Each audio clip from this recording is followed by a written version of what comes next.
蛋蛋，这可是凝聚了500年的天地生物啊，但却只让我突破1重修为。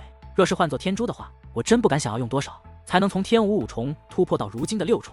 楚风很是无奈，尽管早就知道自己的修为越是到后面，需要的修炼资源越庞大，但是当真正的面临的时候，还是会觉得苦不堪言。笨蛋，那冰晶蛋的确是天地生物不假，不过只是凝聚了区500年而已。要知道，强大的天地生物可是需要凝聚至少上万年的。何况你要这么想，你如今刚刚进入这东方海域不久，便发现了一个天地生物，由此可见，这东方海域的确是一个孕育奇物的地方。至少天地奇物比你那九州大陆要多得多。只要你将寻脉之法修炼到家，难道还愁没有修炼资源吗？你在此处简直就是如鱼得水一般，有着取之不尽的修炼资源可用。淡淡甜甜的笑道：“还是你这丫头会安慰人，不过说的也是在理罢了。出发了。”淡淡所说的这些道理，其实楚风都懂，但是听到淡淡说出后，他还是感觉舒坦了不少。去哪？淡淡不解地问道。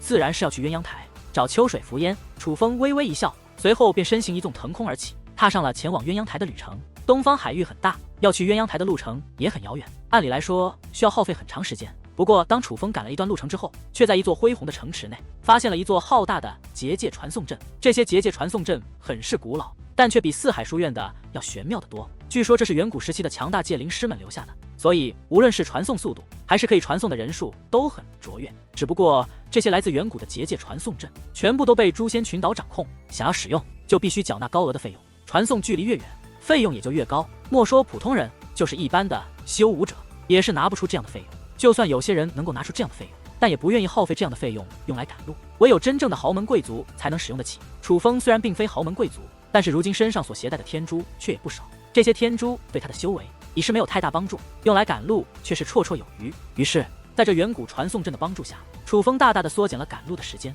只是短短几日的时间内便来到了鸳鸯台，这可比他自己赶路足足快了几十倍不止。这远古传送阵可真不简单，比四海书院的还要快上几倍。淡淡，依你所看，这远古传送阵应该是怎么样的界灵师所布置？楚风自传送阵走出后，深深被传送阵的恐怖速度所震慑了。要知道，他这是经历了短短几日的时间，可是却跨越了无数疆土海域，这样玄妙而强大的手段，让同为界灵师的楚风想不震撼都难。因为作为紫袍界灵师的楚风，早就懂得传送之法，因此他更是知道布置如此遥远距离的传送阵需要多么高超的结界掌控力和特殊的手段。根据我的了解，应该是黄袍界灵师所布置，不过布置时间太过久远，传送阵已经老化，需要至少金袍界灵师长期修复才能够继续使用，所以也不能怪诛仙群岛收取如此高额的传送费用。毕竟动用金袍界灵师来经常修复这些传送阵，可谓是付出了不小的代价。淡淡解释道：“原来是黄袍界灵师，黄袍界灵师已是如此强大，那仙袍界灵师又究竟会强大到何种地步？”本来楚风以为如此利奥德的传送阵乃是仙袍界灵师所布，但现在却知道原来是黄袍界灵师，他再一次知道了仙袍界灵师的深不可测，难怪至少要是5帝强者才能踏入的境界。鸳鸯台实际上是一座海中岛屿，并且是一座面积很大的巨型岛屿。这座岛上风景秀丽，简直如同人间仙境一般，各种奇花异草应有尽有，甚至还有空中瀑布，很是美丽。不过就是这样的岛屿之上，却没有任何宗门，不是宗门不想来此安扎营寨，乃是此岛之上实在是高人太多，这些高人隐居于此，不喜喧闹，所以自然不会允许哪方势力来到此处。事实上，隐居于此岛上的高人早已合力布置了一座无形的封闭大阵，覆盖天上地下，将整座鸳鸯台封锁，只有几个特定的入口能够进入。站住！楚风刚刚来到入口前，便被一名青年男子喝止住了。这名青年不过20出头的样子，但却有着天武3重的修为。按理来说，他这个年纪，这个修为已是相当不错，只不过在楚风面前，却显得微不足道。这位兄弟，我是来求见秋水道姑的。楚风很是客气地说道。而至于秋水道姑，实际上就是秋水伏烟。不过秋水伏烟早已隐姓埋名，所以哪怕是鸳鸯台的人，也未必知道秋水道姑实际上就是多年前焚天圣教的圣女秋水伏烟。这些都是秋残风告诉楚风的。求见秋水前辈，我看你是想拜入秋水前辈的门下吧？先不说秋水前辈早已不再收弟子，就算他收弟子，也轮不到你这样的人。莫说是秋水前辈的弟子，这鸳鸯台内任何一位前辈的弟子，你都做不成。不因别的，只因为你不够格。赶紧走吧，不要脏了鸳鸯台这片神圣的土地。这位青年态度很是狂傲，虽然楚风的修为在他之上，但是他看向楚风的目光之中仍然满是不屑和看不起。说话之间还将手指向了不远处的一个石碑，而这一刻楚风才发现，在那石碑之上写着几行大字：年满20岁者不得登岛拜师，未满20岁修为未能踏入天武境者不得登岛拜师。看到石碑之后，楚风恍然大悟，已然知道入岛的方法，所以楚风也不废话，而是微微一笑，便转身离去。来到无人的偏僻角落，楚风换了一身行头，意念一动，那百变面具便是一阵变换。楚风的脸庞也是从一位英朗的中年大汉，变做了一个只有20岁模样的英俊青年，并且解除了雷霆之力的力量。修为也是从天武9重恢复到了天武6重的境界。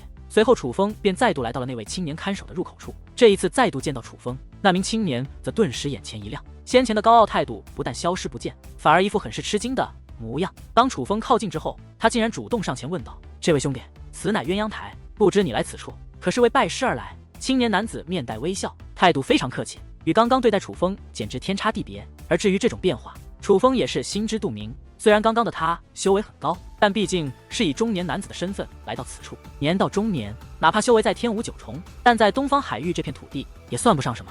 毕竟在这里武军境的高手也多的是，唯有武王才是最顶尖的才存在。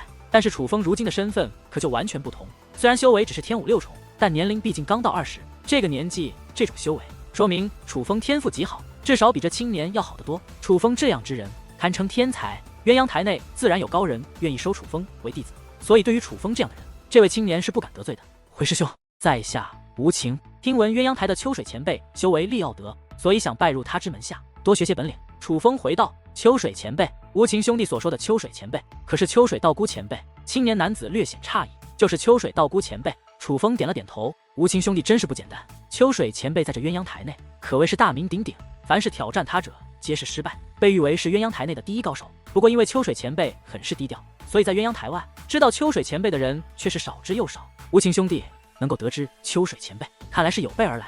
但是秋水前辈选弟子向来苛刻，并且只收女不收男。无情兄弟天赋虽然极佳，但恐怕希望也并不大。”青年男子如实说道。听到这里，楚风不由眉头微皱，还以为这名男子是要借故阻拦他进入鸳鸯台，谁知道男子很快又补充道：“不过无情兄弟倒是可以进去一试，毕竟鸳鸯台内隐居的前辈高人有很多，若是秋水前辈真的不肯收你为弟子，拜入他人门下也是不错。”男子说话之间闪到一旁，为楚风让出了进入鸳鸯台的道路，并且递给了楚风一个令牌。接过来一看，这个令牌可不简单，从表面看就是一个普普通通的木质木牌，但是楚风用精神力感用后，却发现这木质木牌竟然是由结界打造而成。而在这木牌的中间刻着探访令2字，在木牌的下方则是刻着一个日期，那日期正是今日。无情兄弟，这是探访令，手持探访令，你可以在鸳鸯台内寻找中意的师尊，但是期限只有10日。若是10日之后你还未能找到合适的师尊，那么将会被驱赶出鸳鸯台。青年男子提醒道：“多谢师兄提点。”楚风拱手告别，随后便进入了鸳鸯台内。这鸳鸯台很大，每位隐士高人都有着一个属于自己的领土，但是景色越美的地方却往往没有人居住，因为这样的区域是不允许任何人占领的，乃是公用之地。楚风手持探访令，果然一路畅通无阻，并且很快打听到了秋水伏烟所居住之处。此处真乃人间仙境。来到秋水伏烟的居住之所，就连楚风也是忍不住惊叹，秋水伏烟的领地竟然是一片由各种奇异鲜花所铺垫成的浩瀚花海，那座座琼楼玉宇建在那绚丽的花海之中，非常的漂亮。按理来说，这种面积这种美景的区域乃该属于公用之地，不该被人占据，但是秋水伏烟却占据了，由此也可以说明秋水伏烟的强大，否则此处隐藏高人如此之多，怎么可能让秋水伏烟有此特例？你是何人？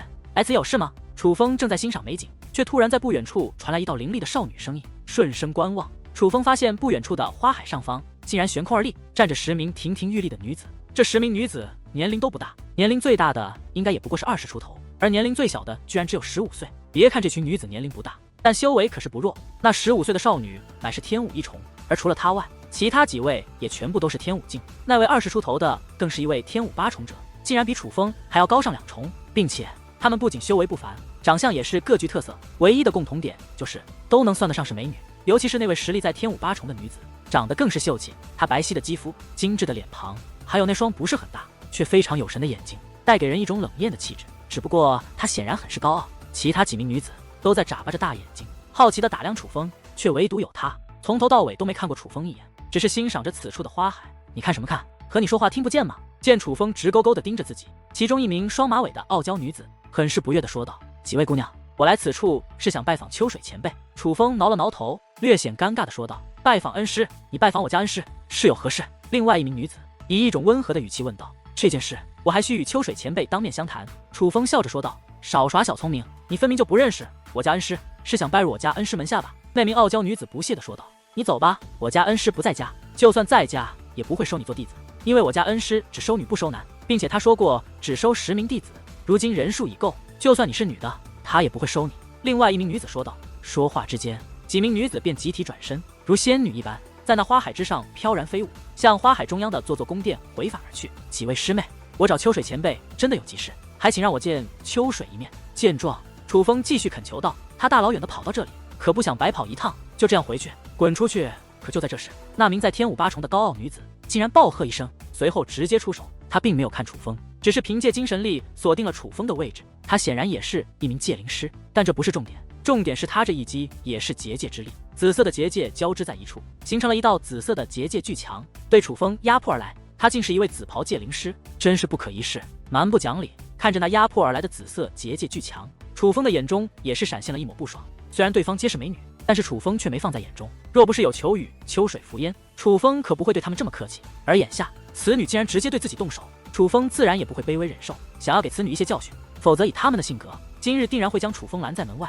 然而就在楚风刚要出手之际，身后却突然传来一声怒吼。这样楚风眉头微皱，并未动手，反而是将目光投向身后，这才发现在他的身后竟然飞奔来一只紫色的结界巨兽。这只巨兽脚踏虚空飞奔来，在与楚风擦肩而过之后，竟然狠狠地撞在了那结界巨之上，两者相撞，顿时发出一阵惊天轰鸣，并且掀起了一道狂暴的涟漪。而当那涟漪消散之际，那分别由紫色结界凝聚成的巨兽以及巨墙竟皆是消失不见，相互诋毁掉了。而这一刻，楚风也是看到了那凝聚紫色巨兽之人，那是一名风度翩翩的青年男子。男子长得很是不错，甚至可以和女人有的一比。不过因为五官太过小巧精致，加上肌肤似雪一般白皙细腻，倒是失去了男子的霸气魅力，反而多了一抹阴柔之气。虽然男子长相似女人，但是修为可是不弱，竟然与那位高傲的女子一样，皆是天武八重的修为，并且在男子的身后还跟着几名男子。这几名男子修为皆是不弱，可以都称得上是人中之龙。不过最为引起楚风注意的却并非他们，而是一位满面疤痕的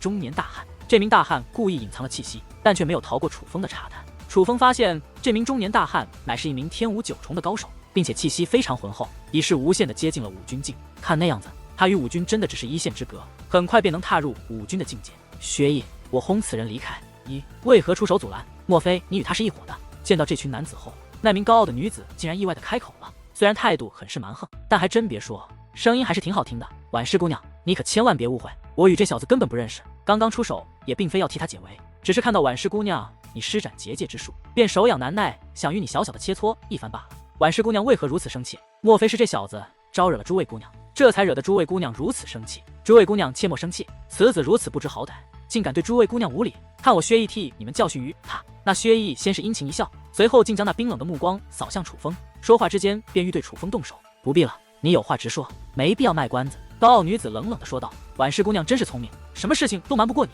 也罢，既然如此，那我也就不兜圈子了。其实我此次来到此处，是为了将我上次输给你的五只花果拿回来。薛毅笑着说道。原来是冲着五只花果而来，那可是你上次与我切磋结界之术输给我的，想拿回去也可以，但你必须胜过于我才行。高傲女子轻蔑一笑，说话之间，乾坤袋内光芒一闪，一颗长有3寸，很是奇异的果实便出现在了手中。当这个奇异的果实出现之后，哪怕楚风也是眼前一亮。先不说那果实的外貌奇特，其中更是蕴含了极强的天地能量，那居然是武力。世人皆知，天地之间有灵药、玄药、天药，而这朵奇异的果实显然就是蕴含武力的武药，并且根据楚风的推断，这朵奇异果实的品阶绝对不低，应该是中品武药。可以，不过不是我要与你切磋，而是我的这位表哥与你切磋。薛毅微微一笑，随后将手指向了身旁那位脸上满是疤痕的大汉。在下薛坚，乃是薛毅的表哥，早就听闻鸳鸯台的江婉师江姑娘是位绝世天才，对结界之术的掌控之力更是非常利奥的。而我薛坚刚好平常也喜欢钻研结界之术，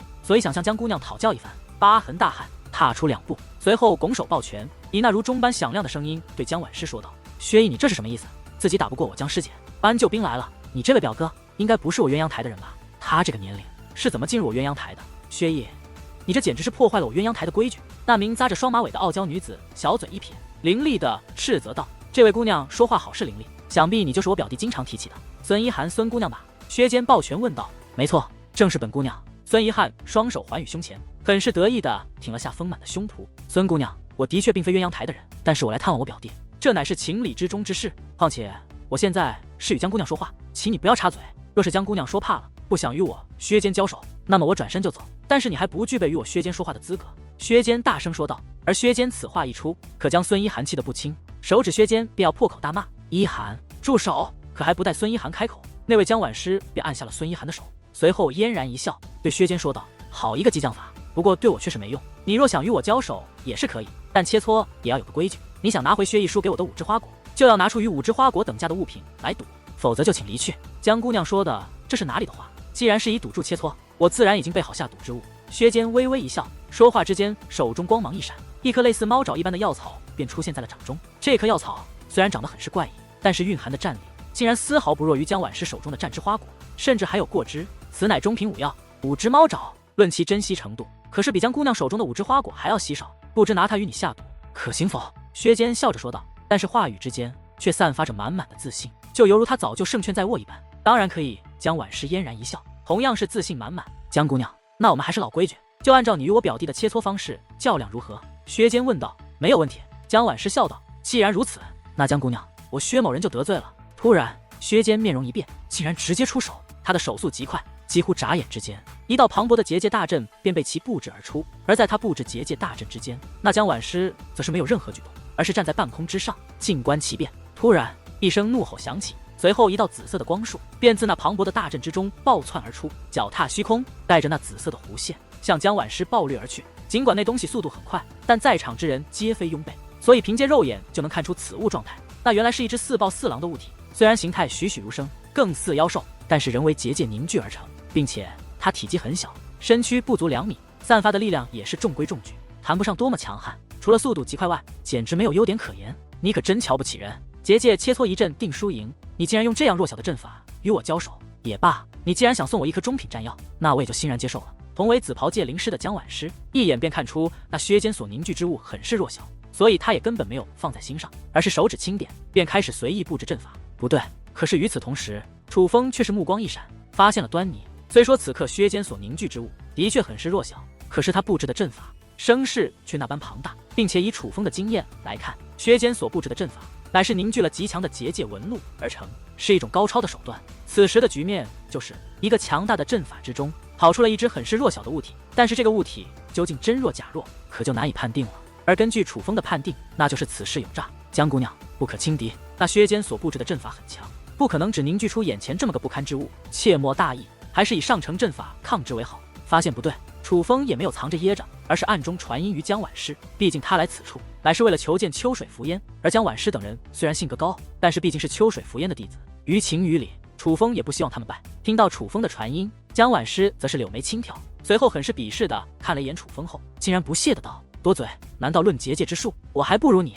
话罢，江婉师并没有改变手法，而是继续布阵。在其娴熟的手法之下，很快一道紫色结界大阵便应手而出。不过这道阵法虽强，但绝非那江婉师最强的手段，所以显然他是没有听楚风的劝告，而是布置了一道自我感觉能够轻易胜过眼前之物的阵法。不听我之言，吃亏在眼前，吃亏去吧你！见状，楚风轻笑一声，也没有太多情绪变化，只是坐等着看好戏。而就在这时，阵阵风声已是响起，自江婉师所布置的大阵之中，竟然席卷出一道紫色的龙卷风。那龙卷风一出，顿时风云变色，这方天地都是阴沉下来。它所蕴含的能量的确远在薛坚所凝聚之物之上，正携带着滚滚乌云，磅礴气势席卷向那弱小的物体。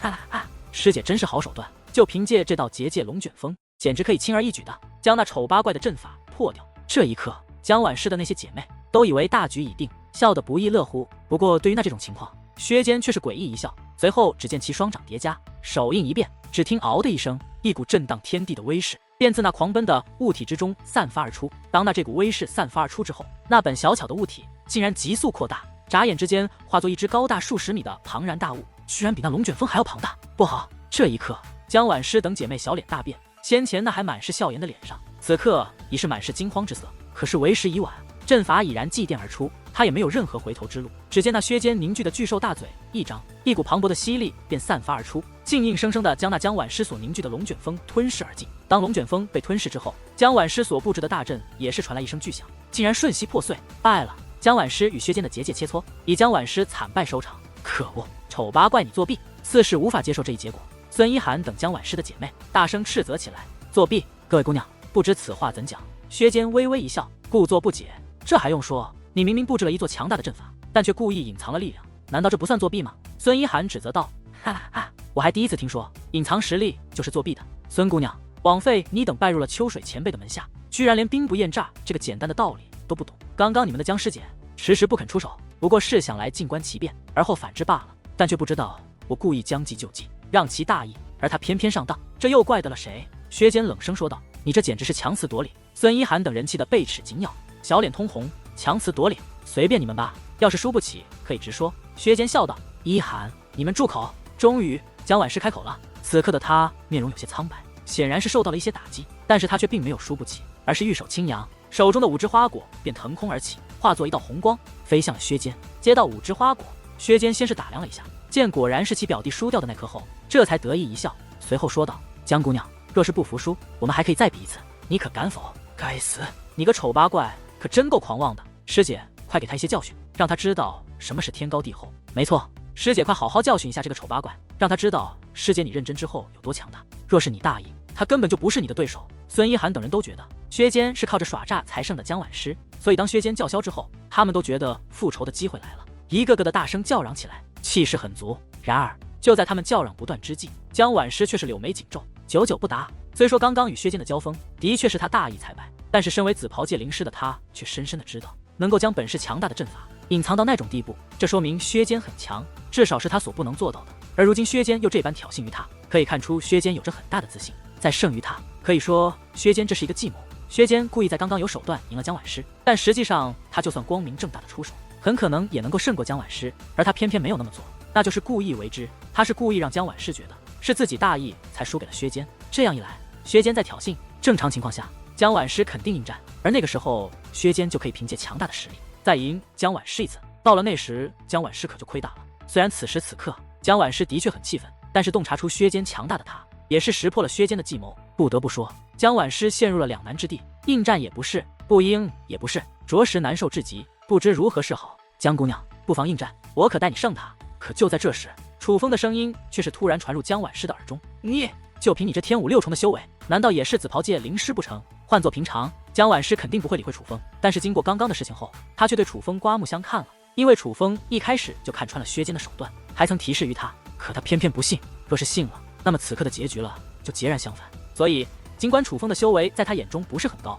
但是他已然觉得楚风不简单，至少楚风也是一名界灵师才对。还请江姑娘以精神力感应一下我之手掌。楚风笑着传音道。见状，江婉诗也不怠慢，赶忙暗中动用精神力去观察楚风的掌心。而当江婉诗的精神力来到楚风的手掌之际，他那双小巧的美眸顿时一阵闪烁，一股难以置信的吃惊之色浮现而出。因为此时此刻，楚风的掌心正在运转一种阵法，这阵法用肉眼看不到，但用精神力却可感受。楚风所运转的阵法向江婉诗传递了2个消息，第一个就是楚风是一名紫袍界灵师，而第二个就是楚风对结界之术的掌控力更是堪称出神入化，至少已经远远的超过了江婉诗，非常的强大。你为何要帮我？这一刻，江婉诗已不再怀疑楚风结界之术的程度，但是他却不知道楚风为何要帮自己。我受师尊之托，有事转达于秋水前辈，此次前来就为此事。师尊与秋水前辈乃是故友，而我与你们自然也是同一战线，既有外敌来扰，我理当帮忙。楚风笑着回道。你师尊是谁？江婉诗追问道。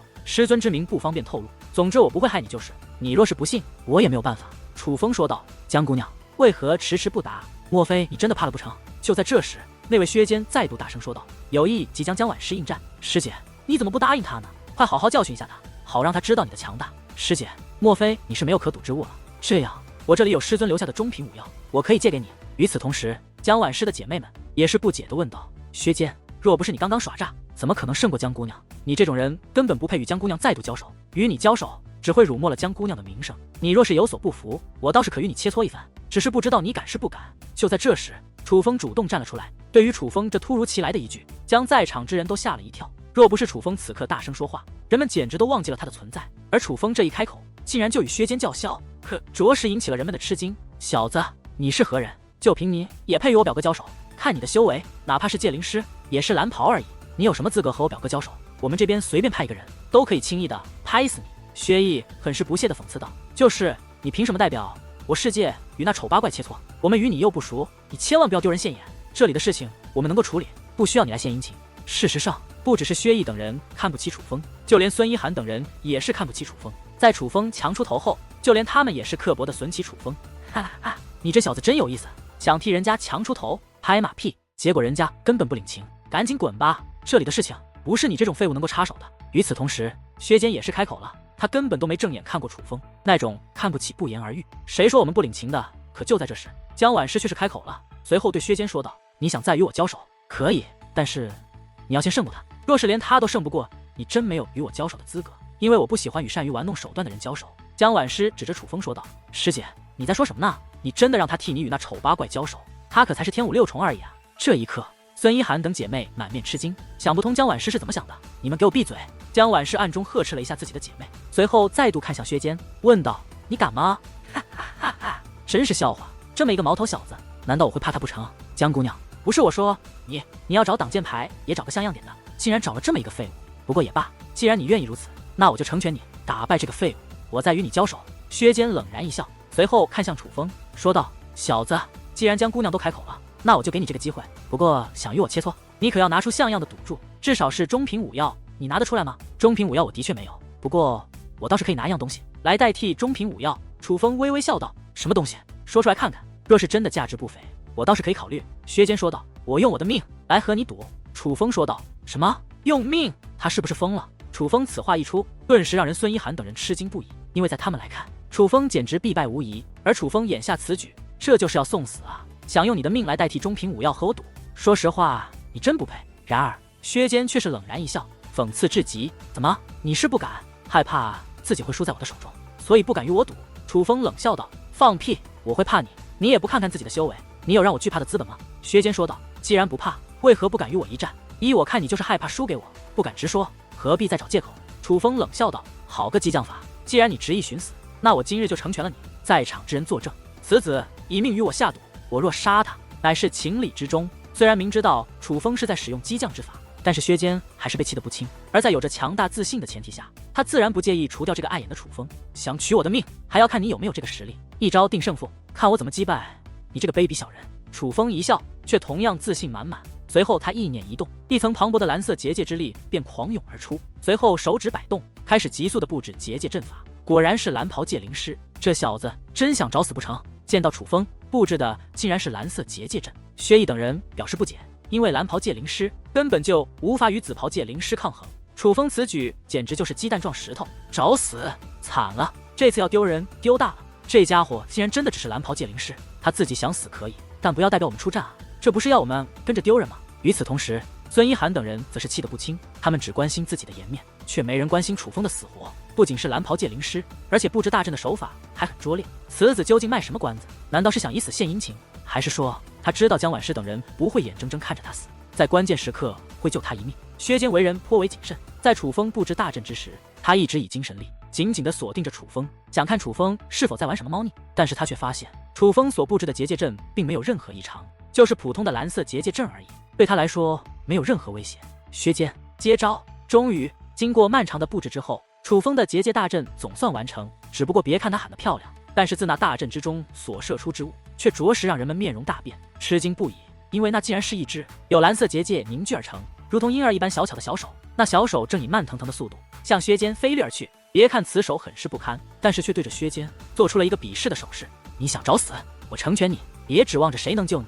我想杀你，天王老子都挡不住。”薛坚成功的被楚风勾起了怒火，他手指虚空连点，眨眼之间，一道磅礴的紫色大阵便布置而成。此阵一成，那只先前胜过江婉师的巨兽便再度暴掠而出，只不过这一次却没有隐藏形态，而是一开始便是一只巨兽，并且夹带着恐怖的威势。怎么办？要不要救他？这样下去，他真的会被杀的。见到这一幕，孙一涵突然面容一变。尽管刚刚冷嘲热讽，但当楚风真的面临生死危机之际，他还是动了恻隐之心。不能救，若是救了，就要拿一颗中品武药来换。他的命根本就不值一颗中品武药。一位女子说道：“没错，让他去死，搞不好他就是和薛坚、薛毅一伙的。这般不要命的做法，就是想换取我们同情，想让我们上当，心甘情愿地送出中品武药。”另外一名女子也是狠心地说道：“都给我闭嘴，仔细地看着。”然而就在这时，江婉师却是冷喝一声，他此话一出，将孙一涵等姐妹都吓得不由娇躯一颤。虽然很是不解自己的师姐为何这般相信楚风，但是却也不敢再多说什么，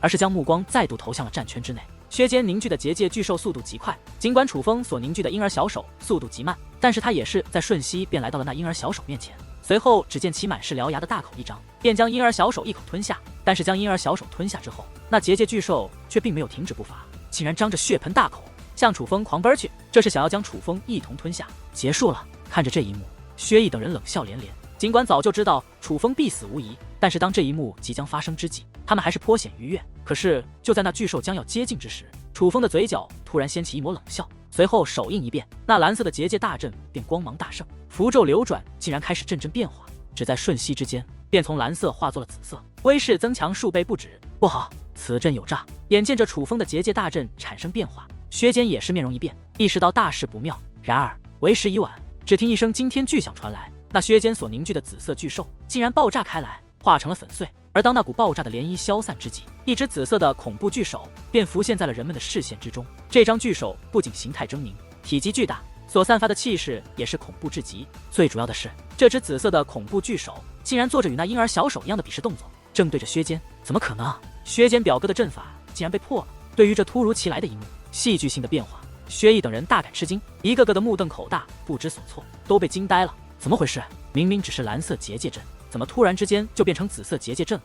还有那恐怖的巨手又是怎么回事？竟然轻而易举的便将那丑八怪的阵法给破了。与此同时，孙一涵等人一个个也是美眸溜圆，小嘴微张，精致的小脸之上满是震撼之容，都被那突然之间的转变所震慑。想不到他的结界之术已经强到了这种地步，竟然能够用2种结界之力融合布阵，瞒天过海，连薛坚都被骗了。江婉师一直紧紧地凝视着所布置的阵法，他知道楚风肯定使诈，但却没想到竟然用得如此完美，哪怕是他也深深被楚风的手段所吓了一跳。师姐，你这是何意？难道说那个人他真的是明子袍界灵师？听得江婉师之话，孙一涵等人更是花容失色，因为他们从头到尾都看不起楚风，更是没有觉得楚风可能是紫袍界灵师。他不单单是位紫袍界灵师，而且他的结界之术要远在我之上，也同样在那薛坚之上。江婉师给出了肯定的回答，他竟然这么厉害！得知真相，孙一涵等9名女子都无法淡定了，不由得将那一双双满含震惊的目光再度投向楚风的身上，重新审视起这名英俊的青年。天武6重变成为紫袍界灵师，并且如此娴熟地掌握结界之术，这说明了什么？已是不言而喻。小子，你竟然是紫袍界灵师，为何装作蓝袍界灵师？薛坚早已反应过来，知道自己上当的他，气得咬牙切齿，双眼血红，散发着浓烈的怒火与杀意，以其人之道还治其人之身罢了。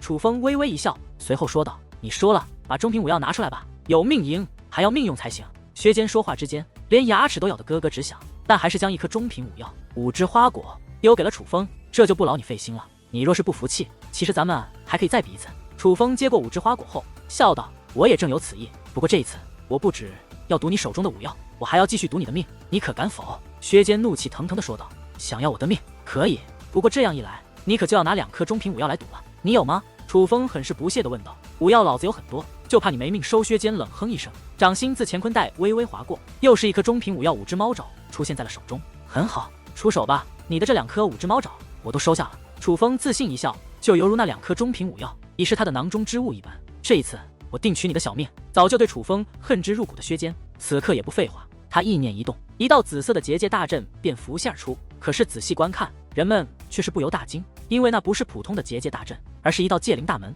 当这界灵大门出现之后，一阵狼哭鬼嚎般的恐怖声音也是自那界灵大门之中传来，紧随其后，一层幽绿色的气体也是狂涌而出。那层幽绿色的气体非常恐怖，在半空之中不断扭曲变化，时而形成一道人形，时而化作一张血口，时而浮现出一张血红色的双眼。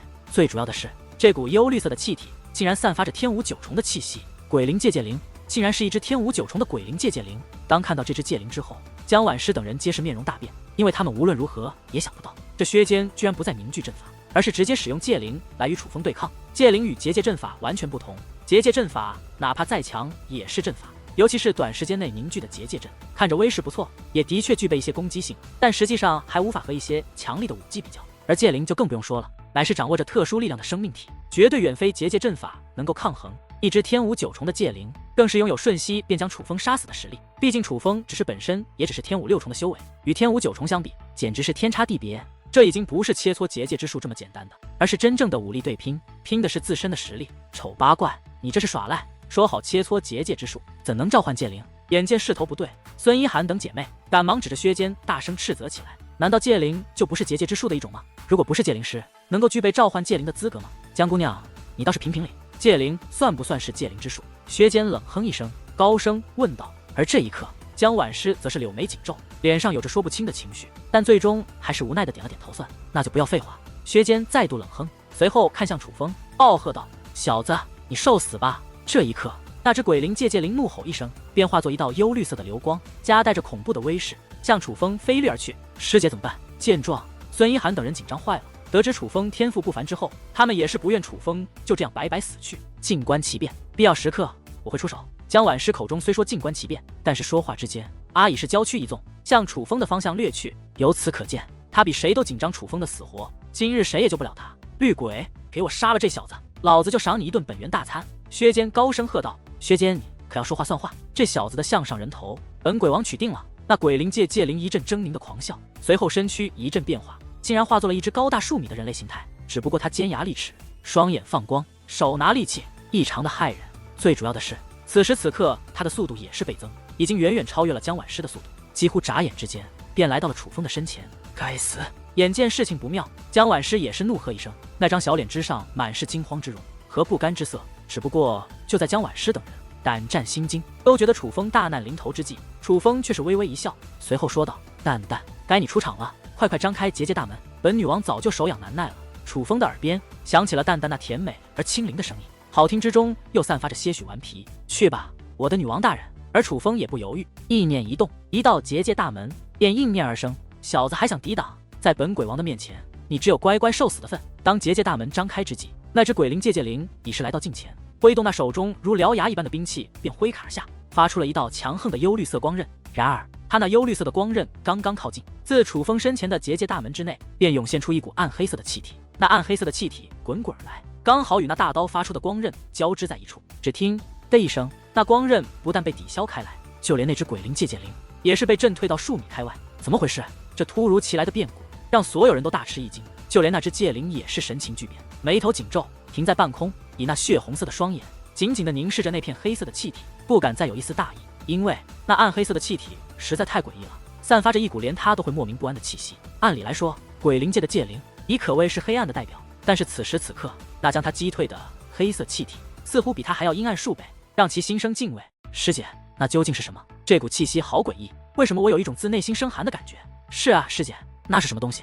好可怕！与此同时，孙一涵等人的眼眸之中竟然涌现出了惊恐之色。虽然他们乃是修武者，但毕竟是女孩子，遇到太过诡异的事物，总会有些胆怯。可能是魔灵界的界灵能够在暗黑气息上完全压过鬼灵界界灵的，应该是魔灵界。江婉师说道。什么？魔灵界？那可是非常厉害的灵界，那个家伙竟然与魔灵界的界灵缔结了契约。听得此话，孙一涵等人皆是不由倒吸一口凉气，看向楚风的目光之中再度出现了几分敬佩之意。魔灵界的界灵可以与仙灵界的界灵媲美，是非常难以驯服、极难缔结契约的一种界灵，而能够与魔灵界缔结契约者，都说明是潜力极高之人，否则不会被魔灵界选中。既然与魔灵界缔结了契约，那就更要杀你不可。与此同时，薛坚根据那股气息判定楚风的界灵乃是来自魔灵界，只不过那黑色气体太过诡异，哪怕是他也无法将精神力穿越而过，所以根本无法判定楚风的界灵在何等境界。莫非真的是魔灵界的界灵吗？快出来给本鬼王看看，魔灵界的家伙究竟长什么鸟德行？那只鬼灵界的界灵站在半空，高声喝道。尽管感觉到了那气体的强悍，尽管内心已是不安，但当他稳定情绪后，却也并不觉得自己会输。毕竟楚风的修为在那里，所以正常来说，楚风的界灵修为也不会太强。魔灵界界灵，本女王岂会是那会来自那种垃圾地方？终于，一道异常凌厉但却又极为悦耳的声音自那黑色的气体之中响起。与此同时，那磅礴的黑色气体也如滚滚浓烟一般急速散去。而此时此刻，一个极品尤物便呈现在了众人视线之中，玲珑而有致的身躯，白皙而细腻的肌肤，妩媚而甜美的面容，简直在她的身上找不到一点瑕疵，绝对的完美。她身穿一件由黑色羽毛编织而成的短裙，下露一双笔直的美腿，上露雪白的双肩，性感迷人，简直让人只看一眼便血脉喷张，欲罢不能。此女一出，那屹立在花海之中的江婉师、孙一涵等10女都顿时显得黯然失色，而她自然便是来自修罗灵界的女王大人。蛋蛋，哇塞，还以为魔灵界的界灵比我还要丑陋，想不到会是这般美艳的美女。本鬼王这一生见过最美的尤物啊！当看清蛋蛋的容颜之后，那只鬼灵界的界灵顿时面容大变，连哈喇子都流了出来，深深的被蛋蛋的美貌所震迷惑了。姐姐，那便是魔灵界的界灵吗？好漂亮啊！莫说在场的男子，就连孙一涵等女子也是被蛋蛋的容颜所深深的吸引，惊叹世间竟会有这般完美容颜。不对，她不是魔灵界的界灵，魔灵界的界灵绝非是这种与人类一模一样的形态。然而江婉师却在看到蛋蛋的第一时间便否定了蛋蛋是魔灵界界灵的身份。对啊，根据师尊所说，魔灵界的界灵不应该是完整的人类模样才对，难道说他是仙灵界的界灵？这一刻，孙一涵等人也是恍然大悟。也不对，仙灵界的界灵又怎么会拥有如此黑暗的力量？江婉师再度摇头摇头。而这一刻，几名女子则是柳眉紧皱，皆是陷入了沉思。片刻之后，她们眼眸一闪，涌现出一种极为震惊的目光，随后异口同声说道：“难道说他是修罗灵界的界灵？修罗灵界的界灵？不可能！修罗灵界的界灵如同传说一般，这小子怎么可能与修罗灵界的界灵缔结契约？他何德何能？”与此同时，薛坚也想到了这个可能，但他却是很快否定，因为修罗灵界如同传说，让他不敢相信楚风会与这个传说有所关系。魔灵界的小妞，看在你长得如此之美的份上，本鬼王给你一个机会，只要你肯服侍本鬼王一次，我便饶你一命，如何？鬼灵界界灵深处那恶心的舌头舔了舔自己的嘴唇，然而就在这时，只见淡淡的眼眸微微一闪，一股磅礴的暗黑色气体便自其体内暴涌而出。那暗黑的气体一出，就连这方天空都是阴暗下来，狂风四起，连大地都是一阵颤动，简直如同末日灵势一般，威势相当骇人。好强的威势，这界灵莫非真的是来自修罗灵界？孙一涵等人一同惊呼道：“不成！先不说修罗灵界是个传说，哪怕他真的来自修罗灵界，但却只有天5、6重的修为而已，所以他怎么都不可能是那鬼灵界界灵的对手。二者的差距实在太大了，他无论如何都是必败之势。”江婉师摇了摇头，说话之间又向楚风的方向靠近了一些。他料定楚风必败，所以在楚风生命危机之时，他要保住楚风。哈哈，有意思，看本鬼王如何收拾你这倔强的丫头。鬼灵界界灵哈哈一笑，不但没有惧怕，反而身形一纵，身体化成大片幽绿色的气体，与淡淡所散发出的黑色气体交织在了一处。然而二者刚刚交织，那鬼灵界的鬼王便是发出一声撕心裂肺、痛不欲生的惨叫。与此同时，幽绿色气体已被暗黑色气体所吞噬，滚滚翻腾之间，那暗黑色的气体竟然变化成了一只暗黑色的巨手，而在那巨手之中，也是浮现出了鬼灵界界灵的身影。而当再度看见鬼灵界的界灵之后，在场之人无一不是瞠目结舌，脸上布满了震惊之容，因为此时此刻的一幕完全颠覆了众人的想象。那只鬼灵界的界灵正被那暗黑二的巨手紧紧地抓着，早已没有了先前的气势。此时的他如同一只将死的老者一般，身体变得丑陋不堪，一边悲惨呼救，一边卖力挣扎，但却根本无法逃脱。无论是修为还是生机，都在被急速剥夺，正在被那暗黑色的巨手所吸收，最终灌入淡淡的体内。而看着那先前还调戏于自己，但此刻不断求饶的鬼灵界界灵，淡淡则是甜美一笑，随后道：“记住了，本女王不是来自魔灵界，而是来自修罗灵界。”话罢，淡淡眼眸一闪，一抹杀意便涌现而出。随后只听的一声，那鬼灵界的界灵便被黑色巨手捏爆开来，残留的一切力量都被淡淡无情吞噬。太不可思议了，那只天5、9重的鬼灵界界灵竟然被他杀了。孙一涵吓得脸色苍白，没有了一丝血色。好厉害，简直就是秒杀一般。世间竟有这么强大的界灵，难怪修罗灵界会成为传说。另一位女子也是满面吃惊，当淡淡亲自说出自己的身份，并且展现了自己强大的实力后，他们已经确定了淡淡就是修罗灵界的界灵。不可能，不可能，那家伙竟真的与修罗灵界的界灵缔结了契约。但是相比于孙一涵等人，那薛毅等人可就是满面难堪，不愿接受这一事实。自古以来，能与修罗灵界缔结契约者，皆能成为一方大人物，伟大的界灵师。虽说至今为止，东方海域还没有真正的出现过一位能与修罗灵界缔结契约者，但是却记载了很多与修罗灵界缔结契约者的强大。而如今楚风竟然是一位与修罗灵界缔结了契约的界灵师，这叫在场之人如何能不震惊？尤其是那些已与楚风有所过节的薛毅、薛坚等人，更是后怕不已。就在这时，那薛坚突然大手一挥，一道流光便向楚风飞掠而来。楚风顺手一接，发现原来是中品武药。这位兄弟，你厉害，我薛坚输了。薛坚说完这句话后，又看了眼江婉师，说道：“江姑娘，这次你府中有高人相助，我就不多留了。不过我薛某人迟早还会再来讨教，希望那个时候你府中也有小辈高人相助。”说完这句话，薛坚便挥一挥衣袖，转身离去。至于薛毅等人，虽然有所不甘，但却也没有留下，而是意味深长地看了一眼楚风后，便快步地跟着薛坚离去了。真是无趣，这样就认输了。见状，淡淡则是挺起那傲人的弧度，张开双臂，伸了一下诱人的懒腰，这才娇躯一转，化作一缕黑光，掠入了界灵大门。你好厉害啊，竟然真的与修罗灵界的界灵缔结了契约，你简直是我东方海域有史以来的第一人啊！就在这时，孙一涵已是来到了楚风的身前，双眼冒光地看着楚风，那种模样与先前的他判若两人。之前是各种看不起，现在是满脸的钦佩。多谢你出面帮我。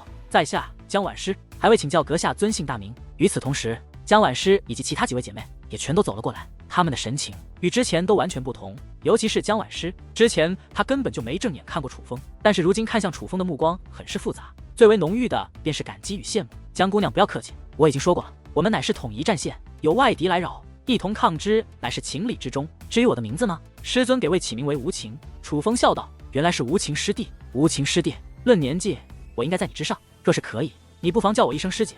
江婉师笑道：“我也比你大，你也要叫我师姐。”孙一涵笑嘻嘻地插嘴道：“无情拜见各位师姐。”见状，楚风赶忙面带微笑，很是客气地对着江婉师等人施以一礼。但是说话之间，他也是将2颗中品武药收起。这东西虽然有1颗来自江婉师，但毕竟是楚风自己赢来的，楚风可不会还给他。虽说这东西不会让楚风修为有太大长进，但是留在身上肯定会有所用途。无情师弟不必多礼，不知道你找我家师究竟何事？江婉师问道。我乃是带着我师尊之命来向秋水前辈传达一些事情，但是师尊曾嘱咐于我，除了秋水前辈不得告诉任何人，所以还请恕江师姐见谅。无情的确不能告知于你。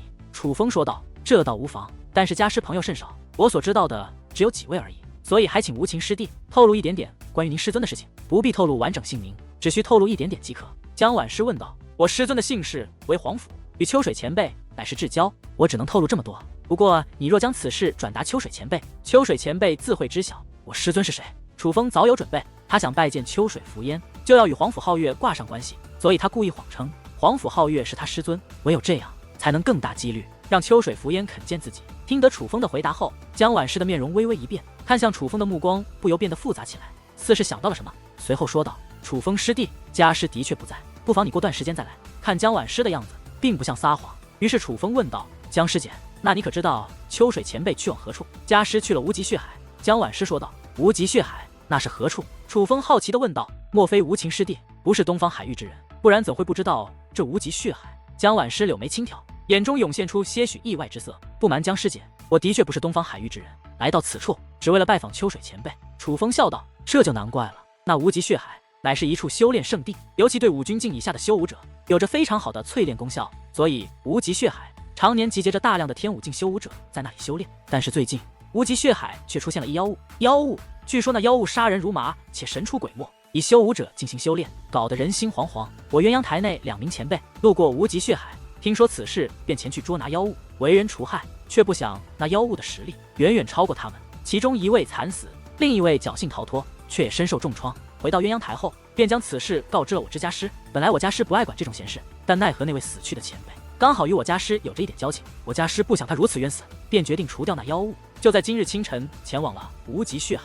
无情师弟，真是遗憾，你只晚了一步，若是早到1日，就能看见家师了。江婉师很是遗憾地说道。原来是这样，那江师姐可知道秋水前辈何时能回来？楚风追问道。这个我也不清楚，也许快则几日，慢则数月。师尊他随性惯了，就算处理完那妖物，也未必会直接回到鸳鸯台。如果无情师弟真的有急事需向家师转达，那倒可以去无极血海试上一试，我鸳鸯台外的远古传送阵便可直接传到无极血海，也许你能遇见家师。江婉师说道。多谢江师姐提醒，我此次前来找秋水前辈的确是有急事，那我就不再打扰，就此告辞了。楚风微微一笑，便转身离去。师姐，他说他叫无情，你觉得这会是他的真名吗？在楚风走后，孙一涵眨巴着大眼睛，好奇地问道。不管是不是真名，他都好厉害，这个年纪，这个修为本就不弱，竟然还与修罗灵界的界灵帝结了契约，相信他的师尊也一定是位了不起的人物。另1位女子说道。而这一刻，江婉师则是一直盯着楚风离去的方向，久久不语，似是在沉思着什么。突然她面容一变，柳眉紧皱，涌现出些许担忧之色，随后赶忙对几位姐妹说道。你们看守于此，我去就回。说话之间，江婉师已是娇躯一纵，腾空而起，在那裙摆飘动之间，很快便消失在了花海之上。你们留下，切莫跟来。见状，孙一涵的大眼睛滴溜溜一阵乱转，似是想到了什么，随后得意一笑，便一跃而起，向江婉师离去的方向追了过去。鸳鸯台外，楚风正在向远古传送阵的方向行去。因为鸳鸯台是禁区的原因，尽管此处很是出名，但是却也少有人没事来此。途中除了颇为不错的景色，没有任何生命游走。出来吧，不要鬼鬼祟祟的跟着了。突然，楚风止住了步伐，微笑着将目光转向上了身后。而楚风话音刚落，2道身影便飞掠而出，分别封住了楚风的前后退路。而这2个人竟然是薛坚与薛毅，只不过此刻的他们冷笑连连，满目杀机，显然是不怀好意而来。你们可真是小肚鸡肠，不过是赢了2颗中品武药而已，你们便尾随而来，想杀我报仇吗？楚风从一开始就察觉到了他们2人，也知道了他们的意图。看来你早就发现了发现我们还不乖乖返回鸳鸯台求救，反而继续前行，你究竟是对自己太有信心，觉得能够逃脱，还是愚蠢到了忘记求救？薛毅冷冷打量着楚风，眼中既有憎恨也有嘲讽，但更多的竟是羡慕。2者都不是，而是觉得我能够将计就计，除掉后患，虽然你们2个也谈不上什么后患。楚风微笑道，那种神态俨然就未将二人放在眼中。你的口气还是一如既往的狂妄，不过你也的确有着狂妄的本钱。说实话，若不是你与那几个丫头有关系，我还真想结交你这个朋友。但既然你与他们为友，我就不得不杀了你，否则放任你这种人物成长下去，下次见面恐怕你也不会饶恕我们兄弟。薛坚说话之间，紧紧地盯着楚风。与楚风有过交手的他，并没有像薛毅那般狂妄，相反还有着些许谨慎。休要废话了，小爷我还要赶路。你们两个既然活得不耐烦了，就速速将小命交上来吧。突然，楚风面容转冷，说话之间，眼眸一闪，气息便急速攀升。只是眨眼之间，修为便从天武6重提升到了天武9重。你竟然隐藏了修为！感受到楚风那急速变化的气息，薛毅顿时面容大变，先前的狂傲早已不在，取而代之的是一种无尽的恐惧。因为如此距离之下，他能够清晰地感受到楚风的气息有多可怕，那简直是他在天武境之中从未感受到过的气息，甚至比一品武君还要强大。